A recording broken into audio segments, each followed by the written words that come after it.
Olá, crianças, bom dia! Tudo bem com vocês? Então, muito bem. Então, hoje, quinta-feira, 23 de julho, hoje nós teremos aula agora no primeiro momento de filosofia, tá certo? E logo em seguida teremos aula de arte. Muito bem.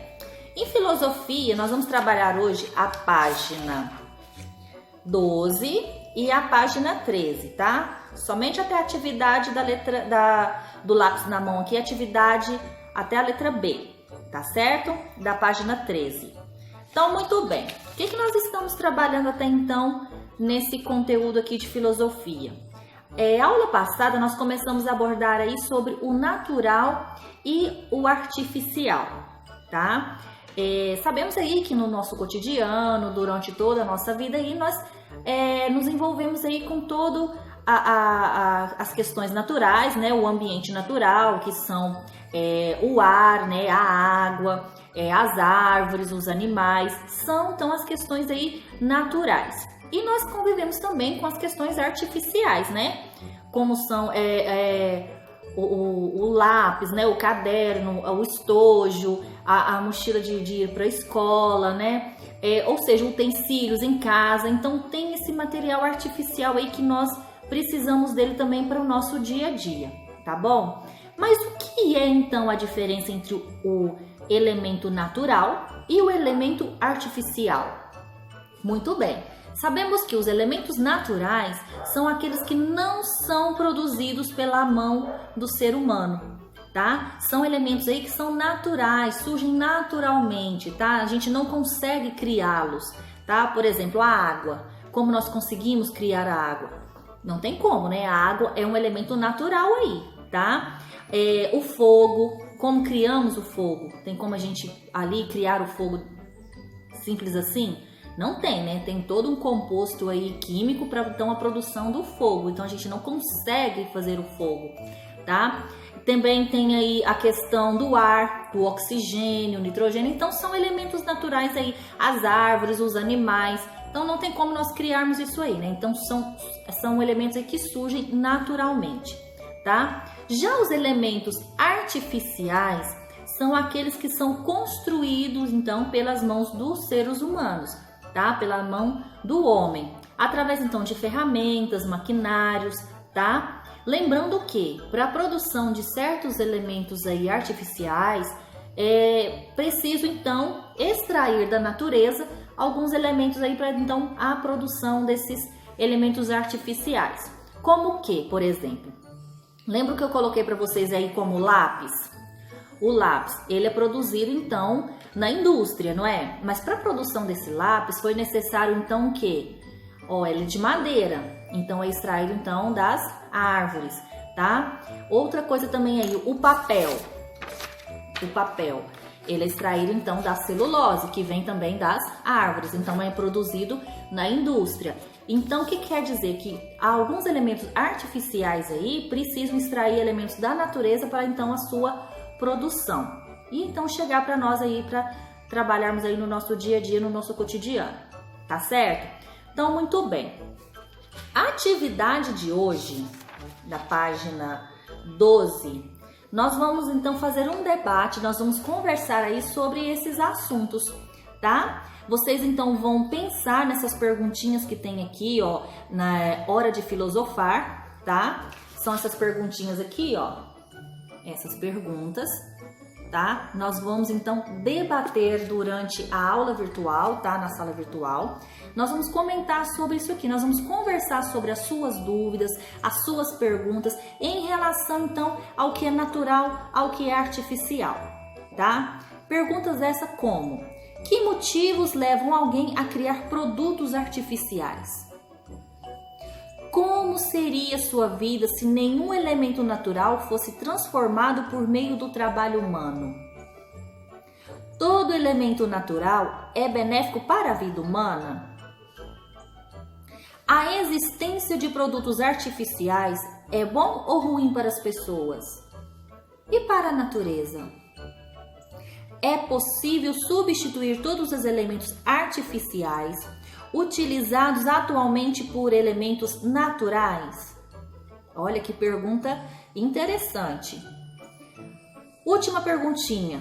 É e produzir artificialmente a matéria-prima que vem da natureza, por exemplo, água, ar, terra e etc. Você considera possível? Então, essas perguntinhas aqui vocês vão pensar aí, tá? Podem até responder no livro ou no caderno de filosofia, melhor, tá? No caderno de filosofia. Vocês podem responder essas perguntinhas aqui no caderno de filosofia, tá?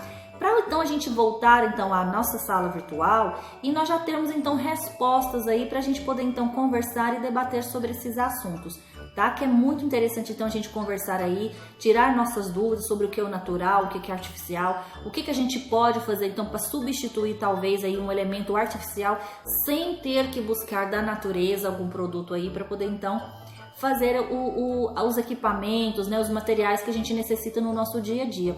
Então são perguntas aí que geram uma boa discussão aí, né, pra gente então falar sobre esse assunto, tá certo? Muito bem. Lápis na mão. O lápis na mão aqui, vocês vão fazer uma entrevista, tá? Vocês vão entrevistar então uma pessoa aí com mais de 60 anos, tá? Sobre também esse assunto aqui sobre o natural e artificial. Vamos ler então qual que é a nossa pesquisa? Muito bem. Atualmente, as pessoas usam uma grande quantidade de produtos artificiais que não existiam há algumas décadas. Portanto, alguns adultos passaram grande parte da vida sem consumir produtos que você conhece desde a infância. Por exemplo, nós temos aí o celular. O celular é um produto artificial. Então, os nossos avós, né, as pessoas aí que têm mais de 60 anos, quando tinha a nossa idade, eles não tinham esse mecanismo na mão deles, eles não tinham esse aparelho eletrônico na mão deles. Não tinha celulares, né, não tinha internet, né, para poder então a gente fazer pesquisas aí usando também o telefone. Então, vocês vão fazer esse tipo de pergunta aí para essas pessoas que têm mais de 60 anos, que não utilizaram então equipamentos aí que até então nós utilizamos hoje, desde então o tamanho que vocês têm hoje, a idade de vocês, tá? Então, para saber mais a respeito disso, entreviste uma pessoa com 60 anos ou mais, se necessário peça aos familiares que o ajudem a encontrar uma pessoa com essa idade para entrevistá-la, tá? Virando aqui na página 13, olha lá. Letra A. Pergunte à pessoa entrevistada sobre o uso de algum produto artificial que faz parte do cotidiano atual, tá? No seu dia a dia, mas que não existia quando ela tinha sua idade. Pergunte também que mudança essa pessoa percebeu com o surgimento de tal produto, tá? Então, vocês vão pensar aí em algum artigo, algum elemento. Eu sugeri então o celular, vocês podem sugerir outros equipamentos aí, tá? Que essas pessoas não utilizaram e que vocês utilizam então desde a sua idade. E o que vocês perceberam, o que essas pessoas perceberam com as mudanças, com o surgimento de tal produto, tá? Na letra B, anote as respostas no espaço a seguir e depois converse com os colegas e o professor a respeito das informações registradas. Então, vocês vão registrar a entrevista de vocês aqui, ó. Tá certo? Vocês vão registrar toda a entrevista aqui, vocês vão colocar o nome da pessoa que foi entrevistada, a idade, o produto qual vocês estão conversando, né, sobre esse produto com essa pessoa com essa idade, tá? E quais foram as mudanças aí que surgiram depois que esse produto chegou até elas, tá certo? E depois a gente vem para a sala virtual com esse trabalhinho já pronto para a gente então discutir também sobre esse assunto aqui. Tá certo? Então, muito bem. Vou pedir também para vocês assistirem o QR Code. É um vídeo muito legal, de um filminho muito divertido, tá? Quero que vocês assistam. É uma pena que ele tem duração aí só de 6 minutos. Eu tenho certeza que vocês vão querer que ele dure mais, tá certo? Mas assistam o QR Code aqui, ó. É um filminho muito interessante, tá? Não vou contar para vocês o que tem não, senão quero deixar vocês curiosos aí com a vontade de assistir o filminho, que é muito legal. Vocês vão amar o videozinho, tá certo? Então, muito bem, aguardo vocês na sala virtual, então, pra gente discutir sobre esses assuntos aqui, sobre os elementos que são naturais e os elementos artificiais, tá certo? Então, até mais, então, bons estudos aí, boa entrevista.